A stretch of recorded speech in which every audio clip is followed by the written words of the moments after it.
जय डुग्गर जय डोगरी। साथियों, मैं साहिल अखनूरिया अज फिर पेश होया अपनी एक डोगरी कविता लेइयै। ये मेरी कविता डोगरी दे उप्पर है, जरा ध्यान कन्नै सुनियो। जम्मू वालेओ डोगरी बोलो, जम्मू वालेओ डोगरी बोलो, भेद अपने मनै दे खोलो, भेद मनै दे खोलो।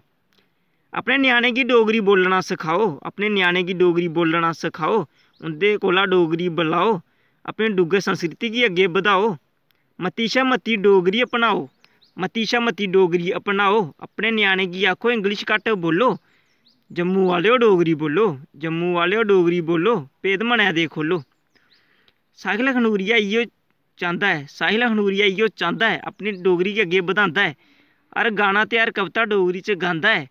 हून तुस बी कमेंट च किश बोलो, हून तुस बी कमेंट च किश बोलो। जम्मू वालेओ डोगरी बोलो, भेद मनै दे खोलो, भेद मनै दे खोलो। जय हिंद।